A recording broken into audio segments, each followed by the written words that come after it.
Cool. Hello, am I audible? Yes, you are. Hi, this is Aditya. He's him going as Prime Minister. POI is verbally unmute and interrupt. I definitely would like to take one from both opening opposition and closing opposition. Considering it's a very frame-heavy debate, so just want to engage with their themes. Uh, Starting in three, two, one. The problem statement which we identified opening government is extremely clear.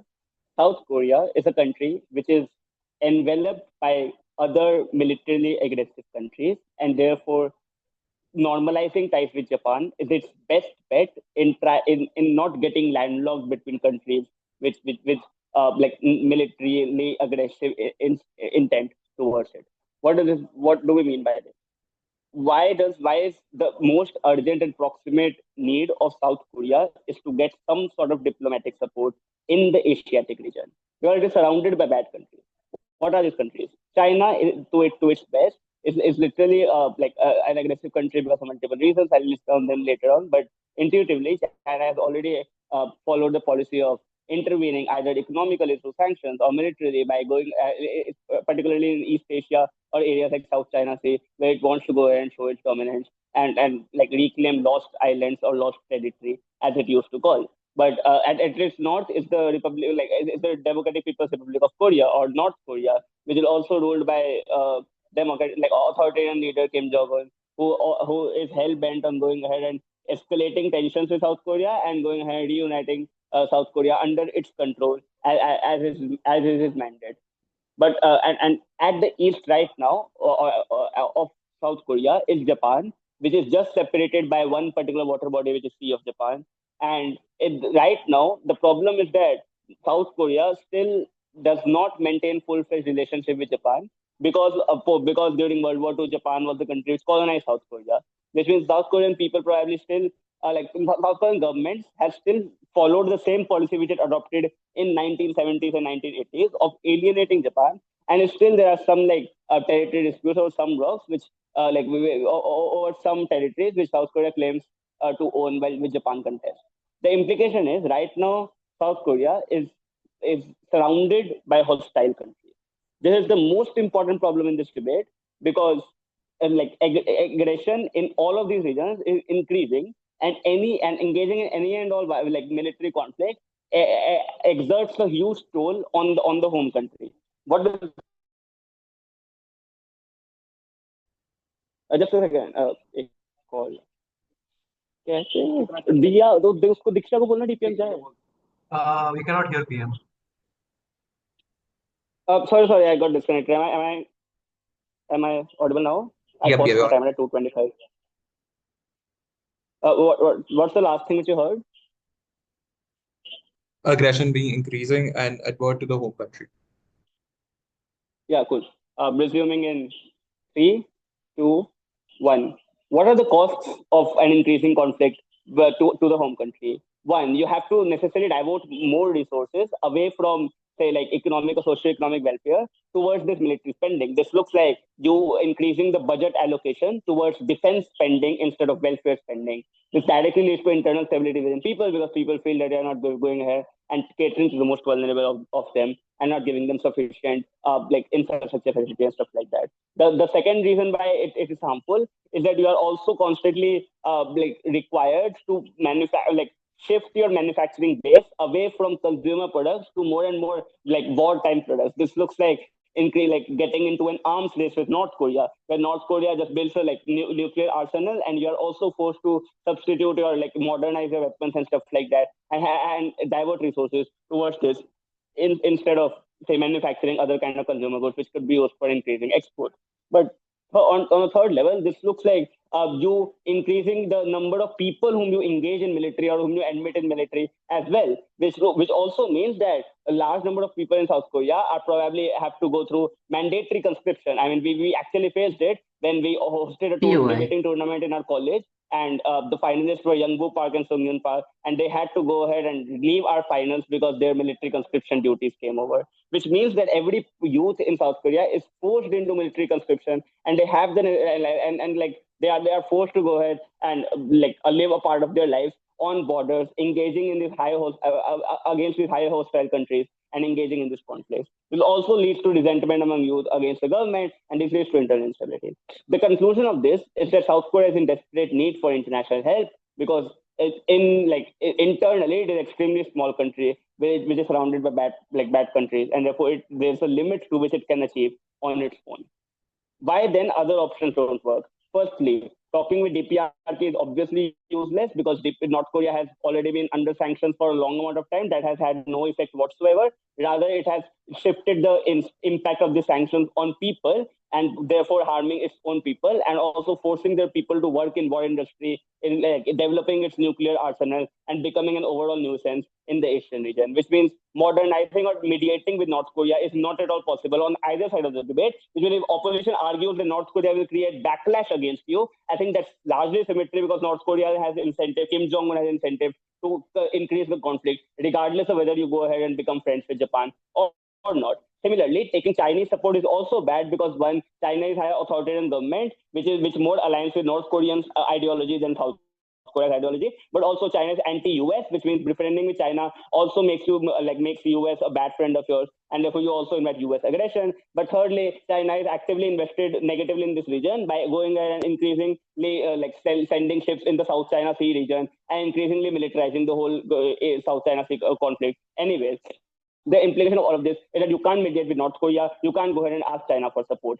Why then Japan is the best option? Three reasons. One, Japan is militarily not that aggressive or not that invasive because of a constitutional clause which the Japanese constitution has after World War II that they will not have any of their own standing army. Japan is dependent on US for its defense, which means Japan does not have its own army or own standing army, and Japan cannot start a war on its own because its constitution prohibits itself from doing so. This is Article 9 of Constitution. The implication of this is that Japan is the most pacifying country in the other options like North Korea and China. The second reason why Japan is the best option is that there are already strong cultural and economic cooperation ties between Japan and South Korea. This looks like the BTS gang of South Korea going ahead and doing live performances in Japan, or this looks like Japanese comic books or manga being read by South Korean people, which means there's a lot of internal migration and internal support between these two countries, like cultural and economic support.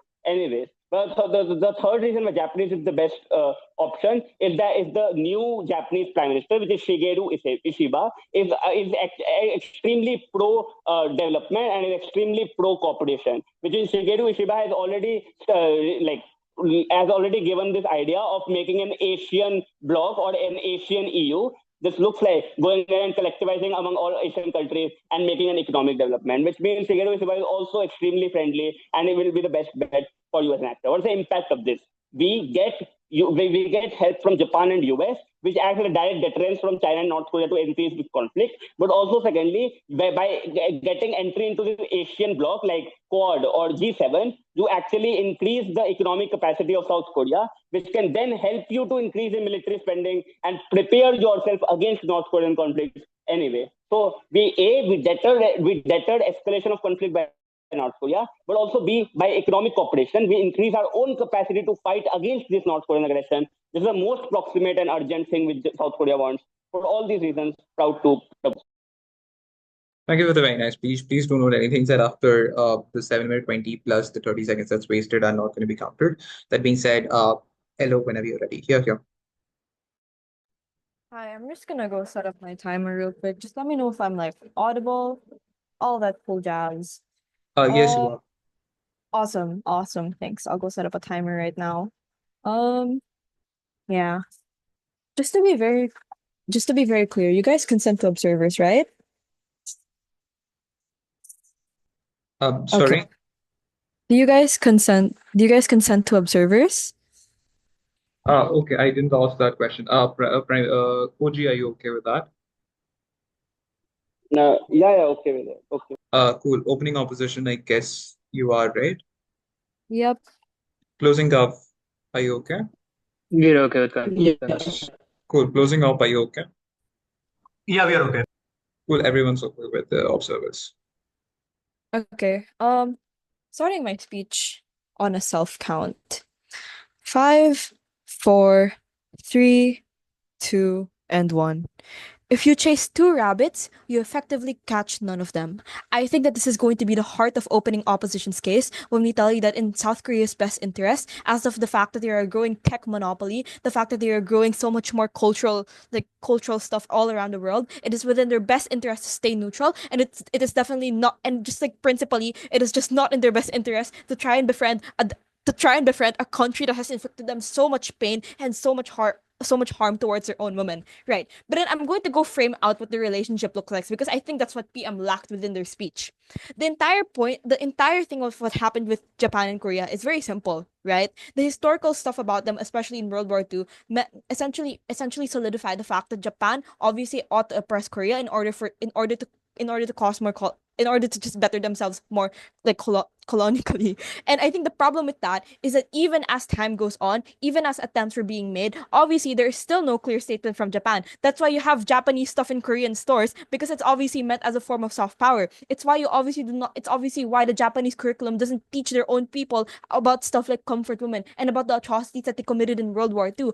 All of this to say is that Korea still suffers the aftershocks of it, even when they're a first world country because one of proximity and two Japan's just absolute refusal to actually just man up and like apologize, right? But then like secondly, economically, I think that the relationship is also one of rival tech giants because you don't see Hyundai stuff in like Korea, you don't see Samsung stuff that often in Japan. That is to say, at the point in which you're able to prove or have like some form of closer diplomatic partnership, the kind of monopoly in the market just sort of fails, and that's kind of harmful because your economy relies on that. But more on that later. What does a diplomatic relationship look like them, or rather a closer diplomatic relationship? I think this is probably going to look like one, just in general, like more trade, two, more immigrants and all more immigrants coming in. Also three, just like Korea not being as mad as Japan.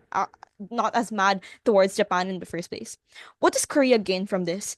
I think that's one of the biggest questions that needs to be asked. But then also another burden that I want to push to government is why does it specifically have to be Japan? Why can't other alternatives work? And I think that's a really important question that government needs to answer. Otherwise, their case does not fly, right? But then, like importantly, just very importantly, the people that are probably going to be pursuing this closer diplomatic relationship is probably going to be Korea in the first place, which I think is just obviously going to be bad optics, and I'm going to explain that later, right? Okay, I think a big question here is this really needed? Is this really necessary? One, both countries already compete for the same thing, and I think at the point in which that you're probably going to introduce more tech monopolies into your own market, which your nation heavily relies on for your own GDP, I think that's at the point that desaturation happens. One, tech monopolies in their own respective like national market are probably just going to be fucked over for the fact that they're introducing their own rivals. Two, Korea is already incredibly self-sustaining and doesn't really need their most proximate country to rely on them, right? Like I mean, like just literally just taking this from PM's case, they tell you that oh, Korea is already expanding so much culturally. They have Korean stuff in the West. They have BTS performing in Japan. If it is the case, then I really do not understand the necessity of why it has to be towards Japan when I think they're already quite self-sustaining. Granted the cultural power that they already have towards the world, right? But then like secondly, what is Korea's interest? If it's money or just like stuff like naval access or just produce, this already happens, and their priorities as a first world country is to actually make their citizens' lives better. And I think that the way that they make their citizens' lives better is hello, look at statistics. They have like the lowest birth rate in the world. I don't think that they ought to introduce more Japanese men into their soil, right? Because one, Japan doesn't like like Shinzo Abe's entire propaganda already failed in Japan, which is also another country that has a low birth rate. But two, Korean women don't want Japanese men either. Granted, the fact that they have like political stuff going on, such as the 4B movement, right? I'll take that POI right now. 5, 4. There is go. just a way more proximate enemy that a lot of South Korean people are now relating to because they've spent time in the military and have just way more proximate like hate against North Korea. Insofar as you're doing this to be able to protect yourself from North Korea, it's very easy for any government to be Okay, able to okay, sell this to okay, all okay. citizens.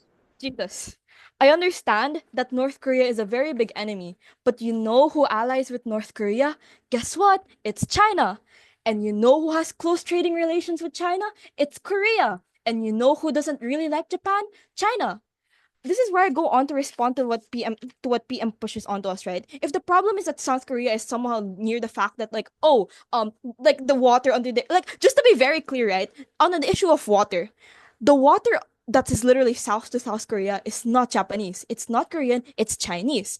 Therefore, when you side closer with Japan, you risk getting China, which is your long-term trade partner, all throughout, like, I don't know, like Korea, right? You risk getting them mad. If this is really, and the issue with this is the fact that one, you're probably far more the relationship that you have with China getting damaged means that you're also risking the fact that North Korea risking the fact that you're willing risking like the safety that you have over North Korea, right? Because even if you have, like, I don't know, the US as an ally, mind you, North Korea is just a few miles away from the border. The problem with that is that at the point in which you anger your most sustainable trade partner, that's at the point that that's at the point where they also cut ties with you, right? But then also just like really, really, really quickly that I want to really elaborate on, right? I think that the way that South I think that just principle is incredibly harmful and also like just a horrible dishonor to your own citizens, right? The way Korean politics works is already incredibly unstable. Their own politicians are already under extreme backfire and scrutiny for a lack of backbone, which is something that South Korea people don't really need when you're attempting to make allyship with the country that literally coined the term comfort women, right?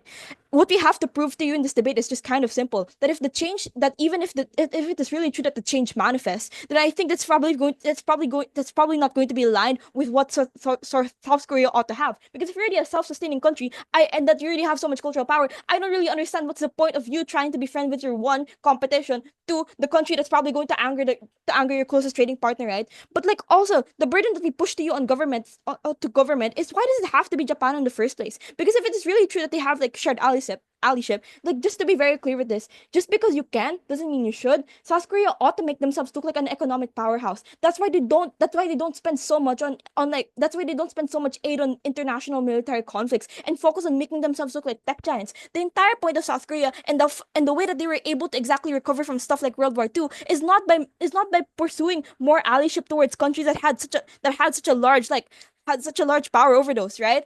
And like, in general, it's just in their best interest to stay neutral, and that's precisely what's happening in status quo. Yeah, oppose. Thank you for the very nice speech. Calling in the DLO, DPM whenever they're ready. Yeah, yeah.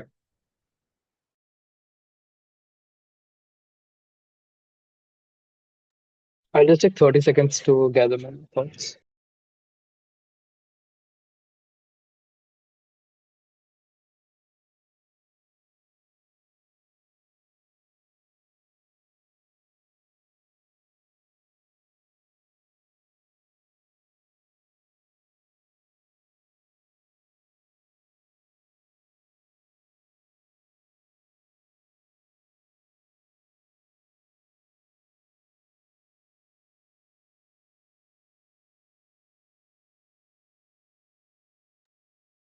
Hi, can someone confirm if I'm perfectly audible? Yes, you are. All right, perfect. Saksham going as DPM Perhat Finance ENMs. I'll take at least one POI. Feel free to unmute, preferably after fifth. I'll take it from CO. Cool with that. Starting speech in 3, 2, and 1. Right on the top of my speech, we think survival and sustainability of your country, but also for your economy and for your citizens, is something that is logically prior to sentimental problems that OP wants you to believe at all points in time. Because even if Japan is South Korea's colonizer, I don't necessarily see why the government or why the people in general prioritize that or prioritize the sentimental value that they or the trauma they attach to that over their current problems in status quo. We think the state has a higher social contract to their own citizens to probably go ahead and provide the best possible opportunities for them to not lose their jobs because note, we think China is actively crowding out the industries and undercutting South Korean industries like steel and petrochemicals, technology, IT, etc., which are extremely crucial to the economy. This basically looks like China having capacity to go ahead and crowd out these industries and market spaces because they're able to produce better quality products and services at a cheaper rate than South Korea is able to, simply because of its vast amount of resources that it has access to, but the vast amount of intellectual capacity that China has right now, which basically means South Korea in and of itself is getting crowded out out at all points in time. A lot of people are getting unemployed actively within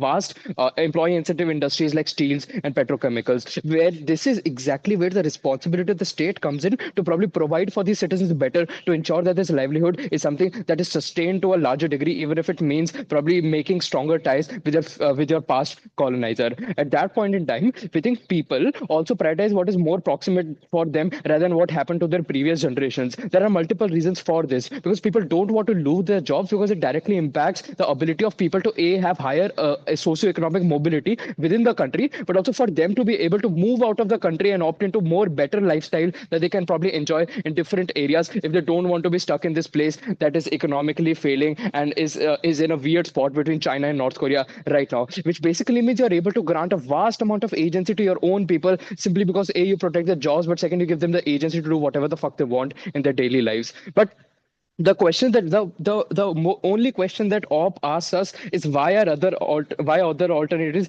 can't work, and there are a bunch of reasons for this. Aditya already frames it out to you, but I'll also go on and do that. First, on the idea of geographical proximity, become an ally of a country that's millions of miles away from you, simply because the benefits that a more proximate country, a more proximate actor can give to you geographically is something that is extremely quick, something that is extremely effective, and is likely to probably bail your country out in a shorter time frame. And this is because, one, we think your supply chains and supply lines are something that intersect and overlap to a very large degree, meaning that any trade agreements related to oil or any military aid that Japan probably goes ahead and gives you is something that can reach to you in a very shorter time frame, which probably helps you take more invasions from countries like North Korea, because it is Op's own frame that North Korea is extremely close from it. It is just across the border. It has regular invasions and can come in anytime. And that is that this geographical proximity becomes the tipping point in not right now, because geographical proximity becomes the tipping point in this debate because of the urgency, because of this time frame that you solve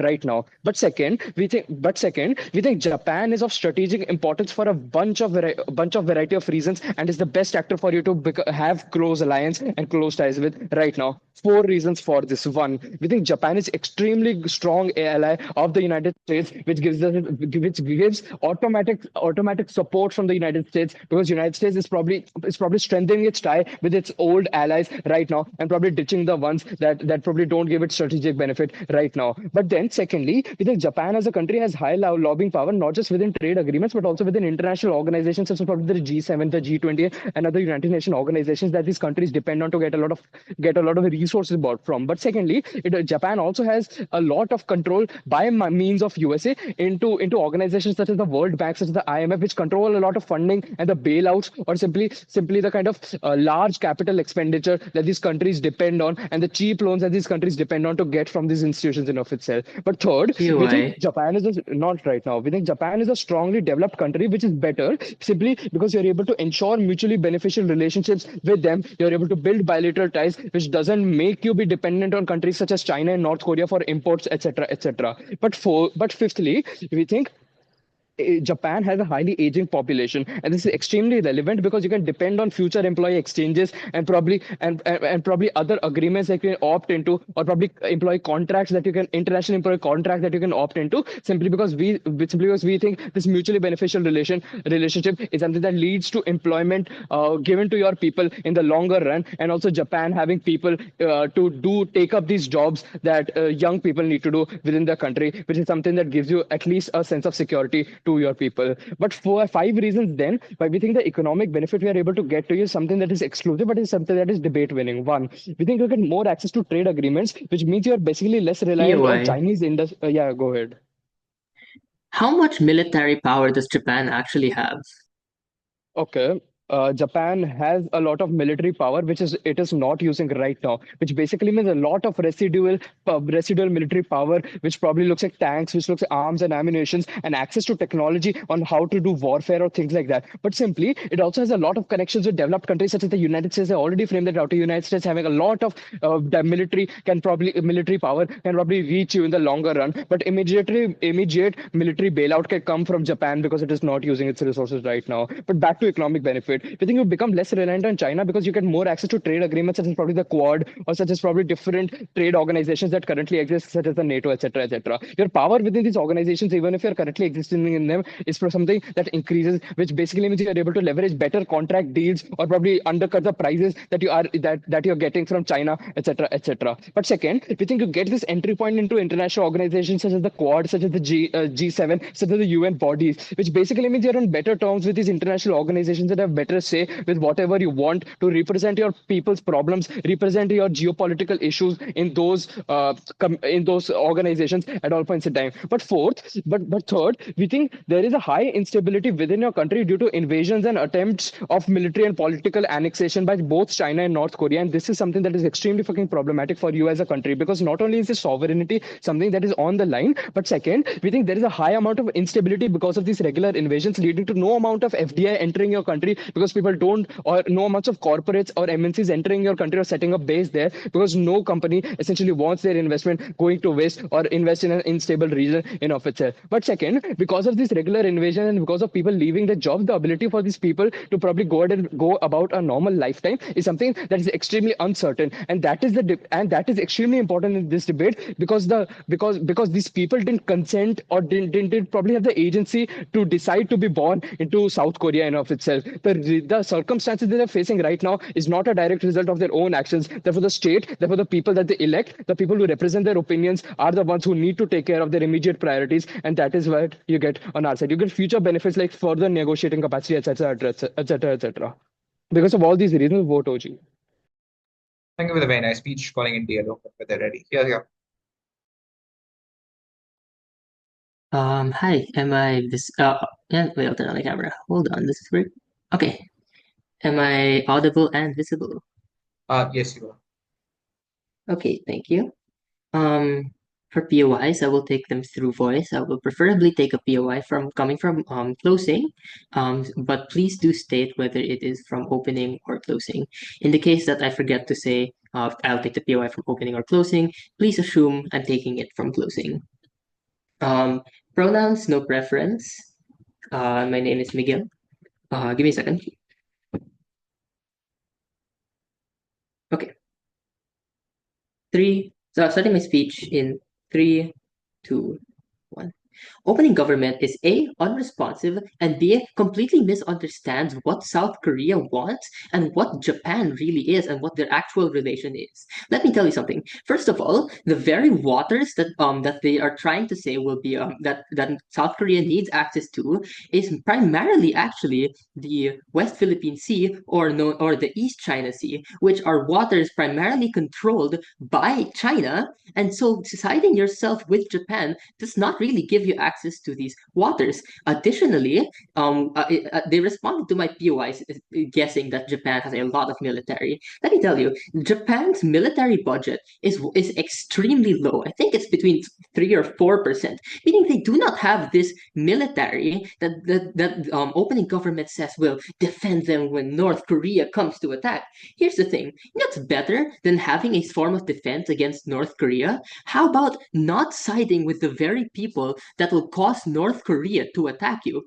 Let's look at who the enemies of South Korea are and what the risks of South Korea are. To the west, they have China. To the north, they have North Korea. And also to the north, they have Russia. To the south, you know what enemies they have? Absolutely none. They have no maritime enemies, and thus they don't really need this naval power. And the naval power they would need would be to the west, would be where China is, meaning that siding with Japan is completely useless. Additionally, please remember Japan is strongly sided with the US. Therefore, increasing your diplomatic relations with the US just tells the very people surrounding China, who are, the enemies of China, surrounding South Korea, that, oh, you might be dangerous, you might be used by the Americans as a stepping point, right? rather than having this protection, which is completely unnecessary considering the eternal stalemate that South Korea is stuck in. It's better to maintain diplomatic relations with these people who are at risk to you. Additionally, right, when you consider the attacks that China does, that North Korea does, and especially when Russia does when they invaded Ukraine, they care less about the actual economic incentive that these invasions may bring them, and they care more about the simple political and ideological reasons, right? US is the enemy of East Asia. The US is seen as the enemy of these Asian countries, and siding with the US and increasing your diplomatic relations more than necessary in status quo only harms your military protection and only puts you in greater danger. Um, they also try saying things about, it's in the survival of the country, and that, the Chinese are filling South Korea with these and causing unemployment rates. Dude, that's just untrue. Think of what South Korea has, right? A, they have a buttload of money.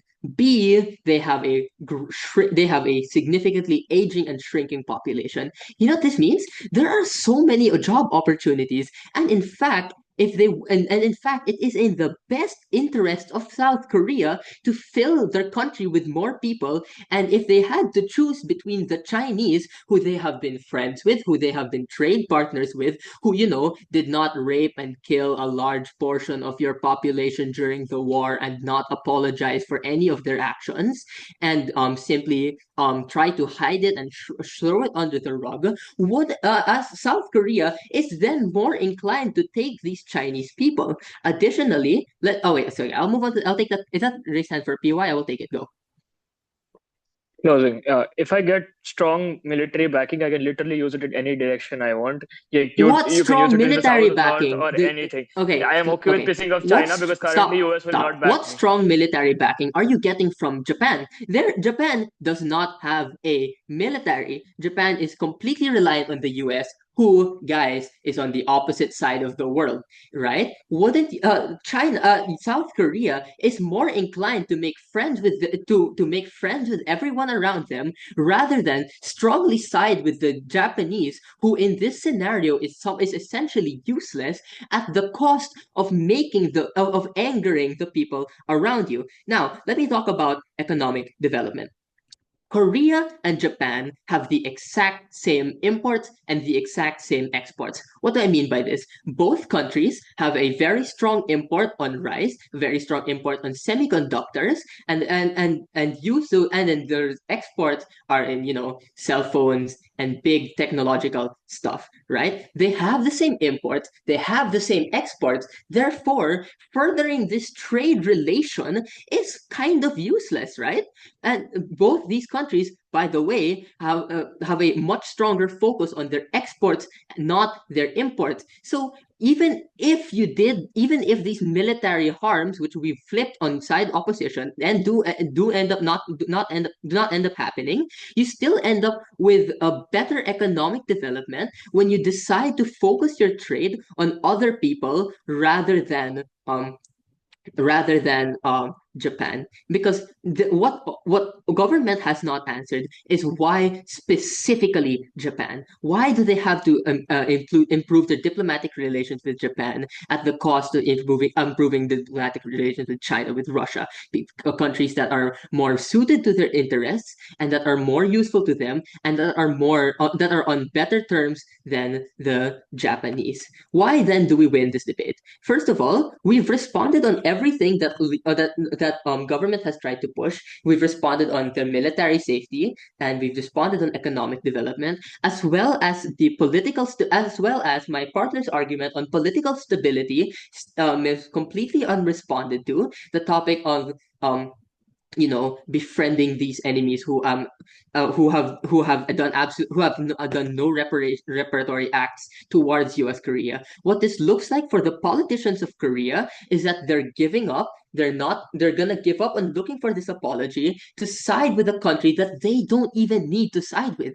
Dude, South Korea is rich. They're one of the richest countries in the world. If this economic gain from getting this better trade partner is marginal at best, and it comes at so many costs. It comes at political unrest, civil unrest. It comes at greater distrust of the population. It comes at the population becoming unhappy. It comes with military dangers, military risks, political risks. And for all these reasons, there is just no reason for South Korea to improve on what's already good. Why fix what isn't broken? For all these reasons, very, very proud to oppose.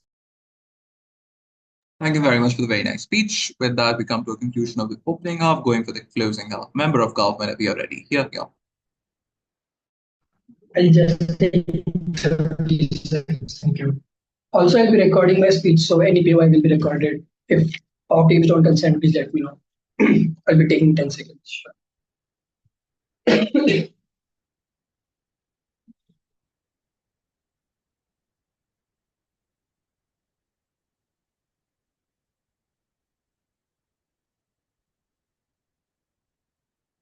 Cool. Seeing no objections, we'll be recording my speech then.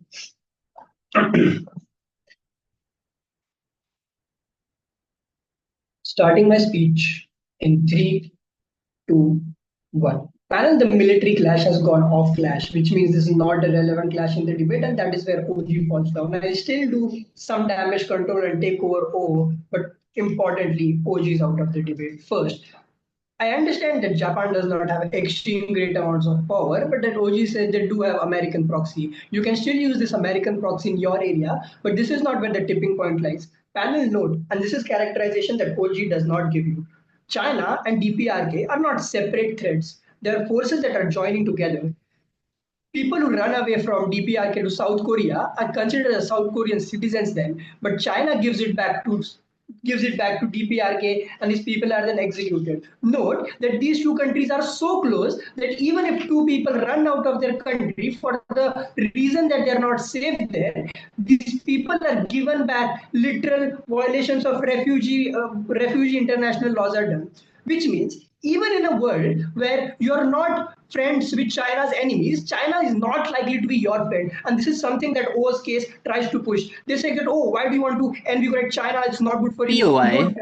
China already not in good terms with you, which means you're not their favorite son. They already are in bed with your worst enemy. And that is why we believe this invigorating idea does not work. That is why we believe every single extra soldier that you could get on your land is extremely important. And because this constant threat still exists, because these two countries have literally joined forces against you and you are economically dependent on them, we believe governments and public understand why Japan is essential. And that is where we believe this whole World War II trauma does not really pan into this debate for three main reasons. One, South Koreans now believe progress is important. They have exported their culture and services, and they believe manufacturing, etc., is something that they still need to bank on. Therefore, they are much more okay with going to Japan. Secondly, as I've already told you, China and DPRK are being a common threat. Your only sensible developed country proximate to you is Japan, and therefore you go to Japan and take that help. But panel, please note,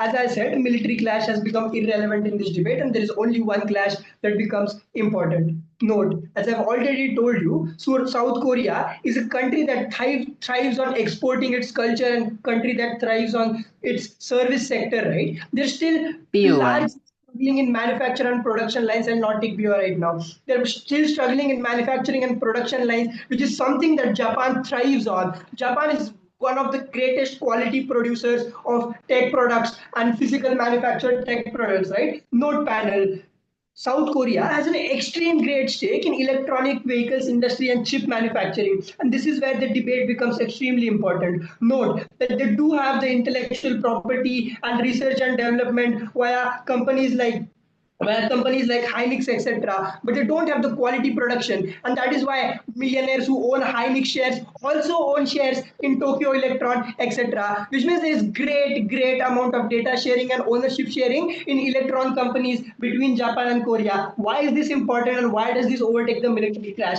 Note panel: South Korea's only concern right now is becoming so secure financially that they can then become a nuclear power and can surpass threats that Kim Jong Un gives them, to be so important of a country that they can hire out soldiers and make sure these wild threats coming from China and North Korea don't come into place. How does that happen? Sure, you keep sending your dancers to different countries, keep producing good noodles, beauty products, and songs, but you also produce good quality tech products which the entire world wants. And they're moving away from China for all the reasons that are intuitive. But secondly, China being more hostile every day towards Taiwan, chips in Taiwan becoming expensive every single day, with China becoming more and more active. There is a clear gap here in the tech market, with South Korea and Japan together are ready to exploit. We tell you that this diplomatic trade relations then unite research and development and production in two countries together, and that is why South Korea is much more likely to earn business from Japan, to earn money from Japan through things like outsourcing, employment sharing, and contracting. This is where they gain money, this is where they gain power. But panel, please know,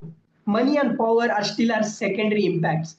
One major impact that we give you is that when you become the supplier of the most important thing on the planet, you automatically gain international attention, which means it's not as easy then for China and DPRK to come and You know threaten why? you. In our case, when we tell you that from a financially strong country which is producing one of the most important materials on planet Earth, which is chips, etc., for electronic transition, we tell you that you gain international attention and support. This trade area between Japan and South Korea then becomes an important supply chain in the world, which is when countries like America are no more developed on China and Taiwan and their exploitative policies. Now they have an vested interest to come across seven seas and protect you at all times, and that is why we believe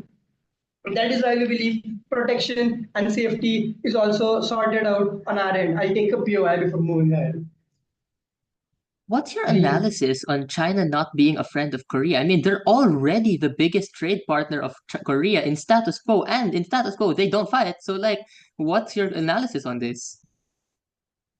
They literally have no other option, and that is the only reason South Korea has to buy things from China. But the moment we tell you that you now have an active option to go ahead and get in trade relations with Japan, this is where you actually go ahead and have other sorts of relations with other countries, open yourselves to international organizations that Japan can get you into, be an important link to America because you're providing these chips, etc. And for all those reasons, you get multiple trade partners. The analysis that we give you is that the moment DPRK decides to have a war with you, or again to go ahead and simply not be cooperative with you, which is very likely because simply how idiotic and insane their leader is, China is very clearly going to choose sides. China very clearly is taking out funds out of South Korea and investing it elsewhere. For all those reasons, we believe Japan is the only place. How do we take over our opening?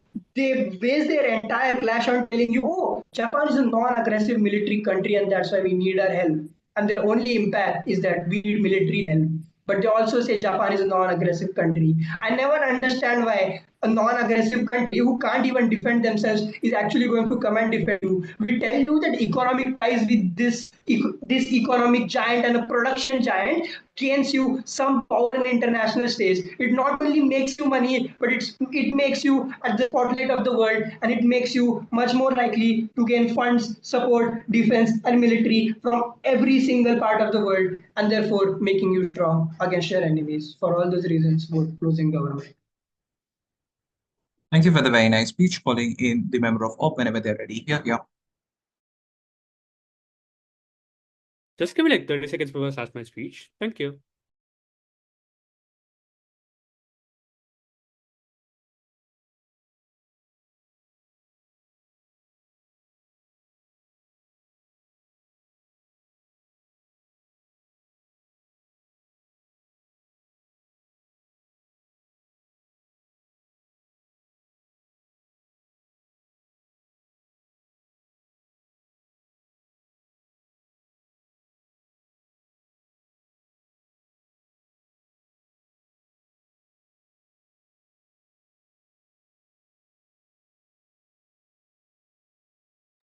Yeah, just want to confirm for one last time if I'm clearly audible.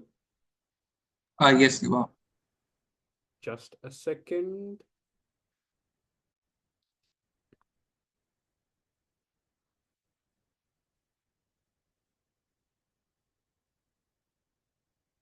Um, Vishwa, member of opposition, he, him. POS preferably from OG for the sake of diagonal engagement.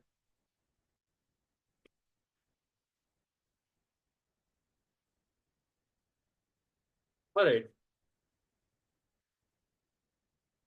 Starting my speech in 3, 2, and 1. The positioning of how CEO enters this debate is fairly simple. OG has a counterintuitive case in terms of saying we need Japan because Japan is a non-aggressive military power where Japan doesn't even have a standing military. CG says you somehow have closer data sharing or like stronger economy by the virtue of you having more power within the region or more like economic ties with Japan as such. I'm not sure why you need closer diplomatic relations more than what you actually have to manifest this in the first place, and hence even their case becomes largely off clash, right? The way we are going to differentiate ourselves from OO is to actually explain that there entails an opportunity cost when you like go and pursue a closer economic like relation with Japan. It necessarily means that your other diplomatic relations pale far lesser into comparison. I'm going to explain this and then I'm going to give you two implications here. The first implication of which is that you move far away from the US, which is a way stronger ally, and hence by the size and by the virtue of the geopolitical power of US related to Japan, this incredibly becomes a case when like debate winning case. And in addition to it, we are also going to do an analytical extension by actually mechanizing why China is going to fund North Korea in terms of like doing more and more aggression towards South Korea if you do so. The weighing for this is simple. For Gov to win, Gov has to like prove successful relations, not just pursuing relations, but rather for our cases to manifest, you just have to like just an attempt to establish this relation, closer relation has to exist for our cases to get unlocked or for our cases to manifest, and hence the likelihood of our cases manifesting is a priori. This is the preemptive weighing, and this is the positioning of our cases before moving on to the extensions. Right, first extension then we posit that pursuing a closer diplomatic relationship with Japan entails a significant opportunity cost in terms of losing out of diplomatic relations with a lot of other countries, especially US. There are three burdens to fulfill this. The first burden being why does forming of diplomatic relations require a lot of resources, right? There are three things on this. The first thing I want to note here is like when you pursue closer economic relations or when you diplomatic relations in general, you need to give favorable economic deals, i.e., you need to provide investments into the country, you need to give in more and more FDI, i.e., you need to like increase the flow at which your capital flow is happening into that particular country, like in the sense that in the sense of who you're having the diplomatic relations with, because these are also side implications of you having diplomatic relations, right? And which means at a point which you have limited FDI to invest into a lot of countries, when you direct a predominant portion to one country in terms of like having closer diplomatic relations with respect to them, it significantly becomes limited, right? And secondly, it takes up time from diplomats. You need major diplomats to go and interact and do a lot of strategizing. Which is to say, what this then means is that the nuance to this is that when you pursue a closer diplomatic relation, a larger part of your external like foreign affairs ministry or foreign affairs department, the staff constantly work with the other country that you're having closer economic relations with to continuously push out collaborative initiatives, which in turn churns out more and more human capital and financial capital, right? Note that human capital and financial capital within Ministry of Foreign Affairs or Ministry of External Affairs is limited. What this then means is that when you pursue close relations to one country, you like direct a lot of these human capital and financial capital to that particular country, then and take it away from some other country, right? And thirdly, on political capital, right? Even if you are able to bring in resources, i.e., financial resources to like increase the pie of the FDI that you're able to put in itself, or like the human capital and financial capital within the Ministry of External Affairs itself, even if you increase these resources by some mechanism, you need to justify spending a lot of resources on like establishing diplomatic relations. What this then means is that at a point where you have a limited political capital in terms of establishing diplomatic relations with one country as opposed to other, what this then means is that your capacity to establish diplomatic relations in itself is limited, right? What all this analysis necessarily means is that the capacity of a country to pursue a number of economic relations at a time is limited. When South Korea pursues closer relations with with Japan, it necessarily deters it, or the relation that it has with other countries, and primarily US, pales far lesser in comparison, or becomes far lesser in comparison. What does this look like? Firstly, at a point, a large part of diplomatic resources and political capital in terms of diplomatic capital is spent in terms of strengthening the relationship with US and the status quo, because South Korea needs US to a much larger extent, and that's why a lot of diplomatic capital is being spent towards US. This is being taken away to pursue close relations with China, right? By the virtue of all the analysis that I've given to prove that diplomatic capital or diplomatic relations are zero sum or limited. What this then means is that, more importantly, Donald Trump is already looking for reasons to like be more isolationist or pull away from a lot of countries. Our opponent should give Donald Trump a lot more resources, a lot more reason to do the same, which is to say, make him anxious or make him more paranoid that South Korea is trying to become more independent. South Korea is trying to hedge away from US. US is likely to antagonize or get antagonized by South Korea in like a couple of ways, right? Either it is going to like pose comparative tariffs on South Korea as well, because US does not particularly depend on South Korea even for electronics, because it can just turn around to Japan for the same. It can just turn around to its European counterparts for the same, right? Even if tariffs is a particularly extreme measure, the alternative then just means that US will just not US will just irreversibly hedge away from South Korea, from helping South Korea. Uh, Pull its defense resources, military resources from South Korea, right? The troops that are left over there, or the standing navy resources that are left over there to combat North Korea, or like pulled away from South Korea, right? Pulled away from the East China Sea, right? What this then means is this is comparatively worse for a couple of reasons. Firstly, US is a much larger army than Japan, which then means that a partner should leave US for Japan. This is particularly detrimental for Korea in terms of the defense mechanism or the cushion that it had against China and North Korean aggression, if at all that time comes along. And secondly, even in terms of the signaling effect, right? At a point, South Korea makes this tactical mistake of going closer to Japan and away from US. What this then means is that it gives more and more propensity for China and North Korea to do more and more border incursions and aggression, right? China is particularly more sensitive about South China Sea and East China Sea, and it's likely to do more and more, right? So this is why it's exactly detrimental for South Korea to do so. Second implication then, China is incredibly sensitive about its control on East China Sea and South China Sea. So even if US doesn't get this antagonism, China is likely to get this antagonism, right? What the implications or what the reaction then looks like is that China is either going to do more tariffs on like South Korea, or more military drills, more border incursions, or even more funding to North Korea, which is intent detrimental because of the sheer fact that North Korea then can use this for building its arsenal to a much more extent, in a way that it can counter the anti-ballistic systems or defense systems from South Korea itself, which is bad, which is to be explained more and more by Pranjal. Till then, so proud to oppose. Thank you for the very nice speech. Calling in the Gulf Web whenever they're ready. Yeah, here.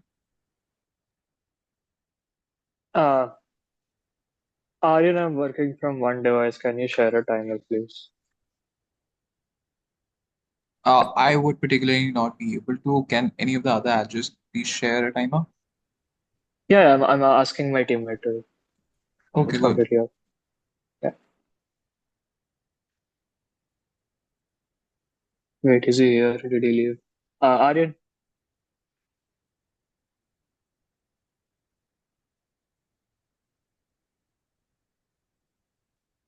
God.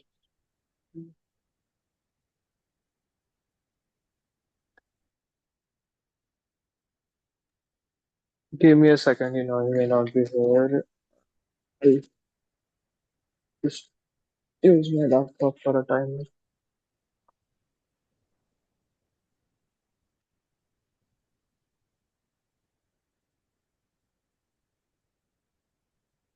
Okay, sharing. Thank you.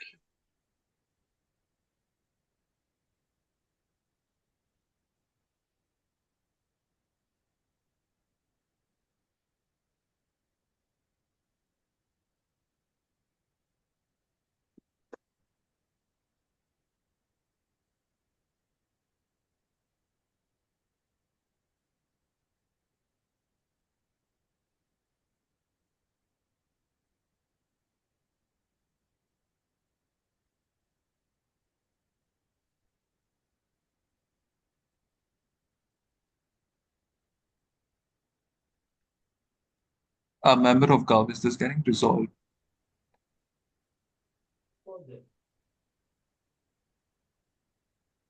Just a second. Cool.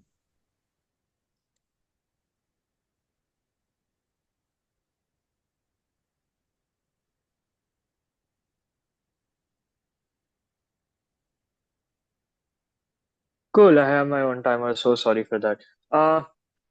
Yeah, I don't need one now. POI preferably from any bench. At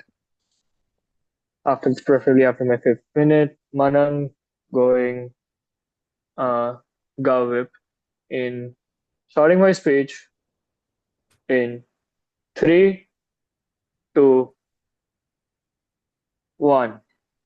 Both OG and CO cases are completely extreme and complete and two complete different spectrums, two complete different ends of the spectrum. OG says that just because you now like have somewhat closer ties with China, they do not tell you as to A, how much closer. We are able to tell you how much closer, where you're able to like get collaboration in terms of tech, and collaboration is extremely important when it comes in the tech industry. But then secondly, they don't just because you have closer ties with Japan, they don't tell you why now US is just going to be like like that argument of why Japan becomes a proxy ally for US, and you're able to somewhat get some support from US. But then secondly, that argument on military just does not work for multiple reasons that both CG and CO have already pointed out. But then secondly, the CO case does not work because it's the complete opposite of them saying that just because you like trade with one nation, it literally takes away from your capacity of trading with another nation. It's complete debate land, and there is no proof for this. Like just proximately, India is trading very closely with both US and Japan. US did not pull out of any of it or any of its investment. Before I go ahead breaking down all other cases, I'll just break down CO. 4 reasons why their case does not work: because Japan and US are literal allies, and so Japan and US move together in blocks, and so yeah, US will never have a problem with you trading with Japan, or Japan have like, you investing with like Japan investing in you and you forming a good tech industry, because like it's literally one of their allies, so they may even be happy with it because you're forming a better and a more stronger international bloc. But then Japan and US literally move together in blocks, and they have literally the same international ideologies, and they support each other in international bodies. But then secondly, US literally has no issues with you trading and providing cheaper and better tech, because they know that if Japan and South Korea are able to build cheaper tech and able to build a better and more robust like tech industry, that POI.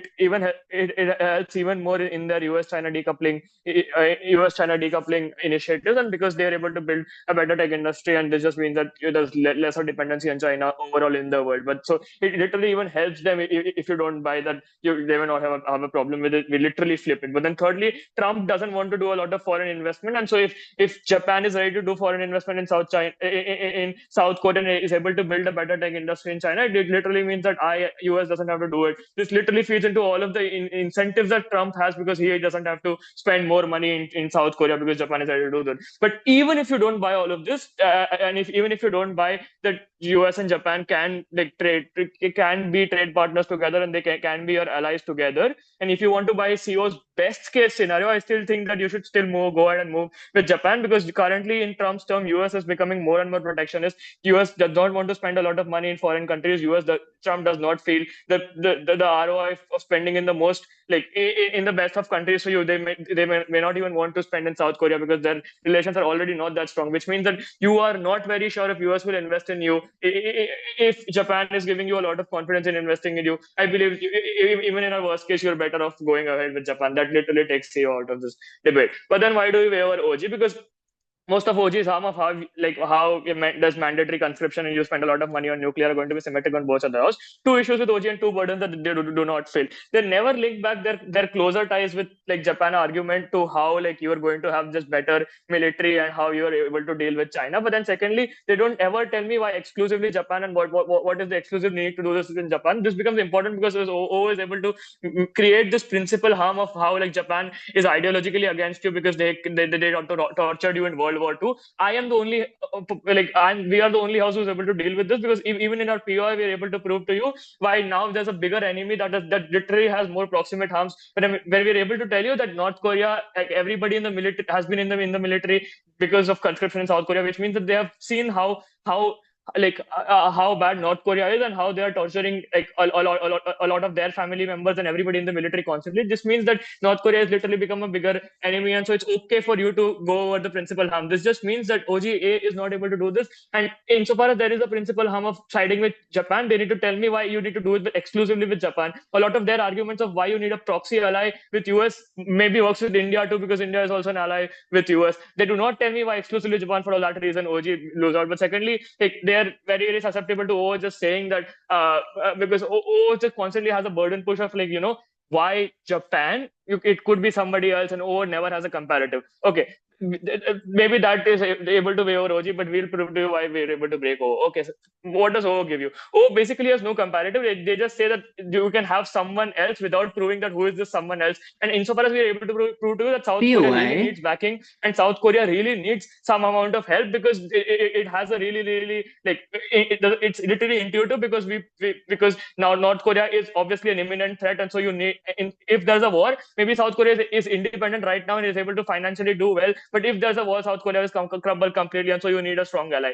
They are never able to prove a comparative. We are able to prove that Japan is going to be the right one, so they just can't say that why Japan, because we are able to prove why exclusively Japan. But then secondly, like what is the harm that they prove? Oh, literally has no harm. They say social unrest. We are able to deal with social unrest because we tell you why the trade-off is okay, because there's a larger enemy, and what Japan did to you was way far away. And in World War II, a lot of other countries committed a lot of other crimes. You were able to forgive a lot of them. You're able to have trade relations with US too. So I believe you can POI, forgive last Japan too. chance. But then secondly, they say military unrest. We are literally able to deal with you because we are able to give you a stronger ally, an ally that is going to stick with you. Oh, just poses one question: why will China not side with you? Four responses here. A, because North Korea is literally autocratic, and so it has no ideology issue with China. But then secondly, China is the only ally of North Korea, and therefore China has a lot of leverage when it comes to North Korea. This means that North Korea doesn't have to North Korea doesn't have to report to its citizens because it is an autocracy, and which is not the case in South Korea. But then lastly, North Korea becomes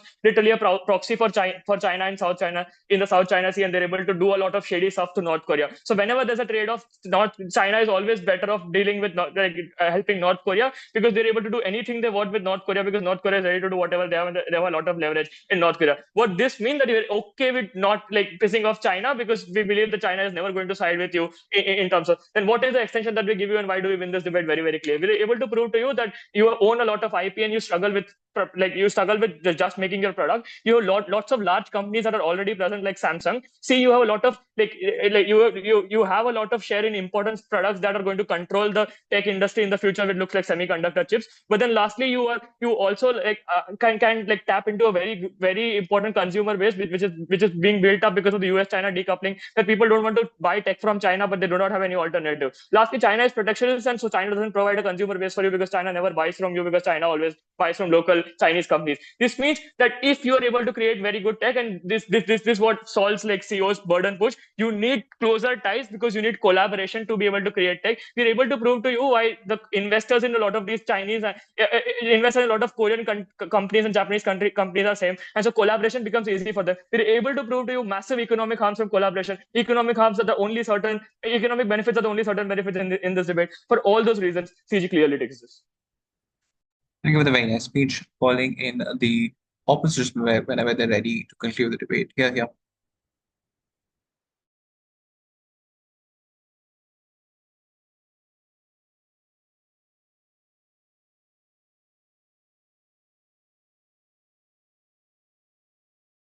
Whenever you're ready. Yeah, cool. Am I audible? Yes, you are. Also, can somebody stop? Arif, can you stop sharing your screen, or maybe reset it?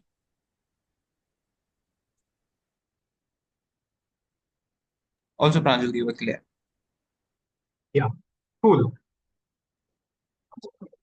Starting my speech in 3, 2, 1. Before I go ahead and weigh and impact our extensions, I'd first like to posit that both gov teams fail to prove their burden of why they will be able to get ties with Japan, or why they will be successful in this pursuit of closer diplomatic ties. OG's case is to say that, hey, the Japanese Prime Minister is hospitable to South Korea because of he's colonial apologist. But secondly, they say that hey, you have performed in Japan, etc., etc. The second mech makes zero sense. Atif Aslam performs in India does not mean that India and Pakistan have strong ties. Performance has nothing to do with how governments interact with each other. But secondly, like even if like you believe that Japan's prime minister is like very close to South Korea, one, this is a person that is very unpopular within LDP, and simply one because other more popular figures within the LDP came down with a corruption scandal before the latest Japanese elections. But number two, this person is then likely to lose the next election at the point at which the memory of this scandal has faded from people's minds. So even if you are initially able to get some sort of like relations with them, this relation does not stay. But secondly, what CG tells you is that, hey, this is economically beneficial for both Japan and Korea to do. A few observations here. All the reasons they provide for why this is economically beneficial as a collaboration have existed for a long time. Why is it that Japan and South Korea haven't formed these diplomatic relations already? Do they not understand that this is something that will be beneficial to them? In which case, they have to explain how South Korea gets Japan to understand that this is something that's beneficial. But number two, maybe there exists some other reasons for which they do not do this, and just this because this is an economically beneficial deal does not mean both parties would agree. But I'll also explain in debate land why this deal probably won't pan out. Their mech is to say that, hey, these two giants have like different advantages in different parts of the supply chain and the tech industry, which means if they collaborate together, they'll be very strong. One, like when you collaborate, you also have to split profits. That is to say, Japan is probably much more willing to believe that if I pursue a little more research, if I do a little more investment, I can solve this kink in the supply chain myself, in which case I will be able to crowd South Korea out and I'll be able to take the market over. However, if we give them IP, if we give them all our advantages, at the point at which if relations are in the future or if some president comes up that does not want a relation, they have all our IP, that's irreversible harm. But secondly, like there's no guarantee that the profit is split well, or if after the profit is split, in South Korea makes more money than it used to. The fact that these two countries are competitive because of their own advantages means that these two countries probably have an equal amount of trade coming in. At the point at which they merge their capabilities and the net profit comes in, probably Japan, because Japan is the one whose ass you are kissing, whom you are courting, will take more of the profits, and South Korea will end up with less of the profits. So we simply do not know how that works. But thirdly, there's no link made between diplomacy and like the how like economic ties depend on that. Presumably, if it's good enough for Samsung and like Toyota to make a deal, they make a deal. I'm not sure why the governments need to get involved, what sort of government restrictions exist to make this deal, and how diplomacy is able to alleviate those. For all of those reasons, I think both CG and OG are out. But then what do we give you in terms of extension? Understand that CG's response to us does not work. Our primary mech isn't that Trump will be threatened by China or by South Korea forming relations with Japan. Our mech is that Trump inherently wants to cut away ties. Trump inherently wants to move away from the world. Trump and Vance essentially rebuked like a big world leader whose country is in a war on a live press conference, asking him, what thanks have you provided to us for all the help we have given you? At the point at which you are South Korea, now your incentive is to do things favorable to America, to kiss America's ass, so that America does not say the same thing to you tomorrow. So that when Trump asks you, what thanks have you given to us for the things we have done for you, you can point to these things that you have done. This looks like maybe agreeing to certain tariffs which Trump imposes upon you, even if that harms trade. This looks like investing somewhat in America or local manufacturing in America to create goodwill. This looks like sending your top diplomats on 24/7 missions to find out what convinces Trump and how to maintain ties with them, how to talk with him the most strategically. We think, as Vishwa explains to you, these resources are limited in nature, and at the point at which you're primarily using these resources to strengthen ties with Japan, you cannot do so to the same extent with USA, and both on urgency, because A, if Trump already puts in place structural reforms that makes it harder for the US to stand with South Korea, those structural reforms will be harder to undo. So there's a time sensitivity to this. But number two, in terms of scale, probably the US is much bigger of an ally to pursue than Japan. Why is it likely that Japan would succeed or South Korea will succeed in this tie with the US? Number one, Trump generally is a businessman. Whoever gives him favorable economic deals, he generally tends towards them. At the point at which South Korea can give up some of its hegemony over the manufacturing market or over the export market and allow US industry to grow, we think South Korea is able to win Trump over. But secondly, Trump is an egomaniac. At the point at which most of your skilled diplomats are not like negotiating with Japan, but are negotiating with Trump, they are able to play up to his ego and they're able to convince him, in which case Trump probably relents. But thirdly, if you give him tangible benefits, Trump probably recognizes that his military commitment is uncertain, speculative in the future, but these economic concessions are probably something that is beneficial for him, which is why he'll agree to verbally say that, hey, I'm standing with South Korea, I'll fuck North Korea over if they try and do something. That verbal confirmation means a lot, because that creates a lot of deterrence for North Korea and China from fucking with you. But number two, Trump also wins because Trump gets this deal. They never explain what Japan get out of this except for the collaboration. Before I move on, closing. By your own analysis, if Trump wants to isolate himself from all of the world, no matter what you do as South Korea, you are not going to be able to certainly say That is something you needed to prove. In that You case, haven't done Japan that. is certain. Cool. Why the fuck is Japan certain? There are like a number of reasons that were given for why Japan isn't certain. You cannot simply dismiss that based on your one constructive that says, hey, we'll become economic superpowers that exceeds all of this. This would have happened if the Japanese people or the South Korean people thought this was so very beneficial to them. But at the point at which I take your constructive down, your argument does not stand. But secondly, it's very, very easy to win Trump over. As I just explained, there's no mechanism on their side for why that won't happen. This is the most important impact we have in this debate, and this is the impact that wins us this debate. But secondly, in terms of why China acts, what China does, number one, of course, China or North Korea attacking you is like an extreme impact. We'll give you intermediate impacts that help you buy OO's case. Number one, at the point at which China can provide funding to North Korea, it makes it harder for South Korea because now they also have to invest in the military to be able to face up with like North Korea, at which point this creates a lot of expenditure. But two, at the point at which the whole martial law incident was because there was feared North Korea infiltration, China can promote that, China can create propaganda, etc. That increases more worries, at which point South Korea is more troubled. Because of this, because we impact O, and because we give you this extension that is winning, and because we explain why there's an opportunity cost, we win.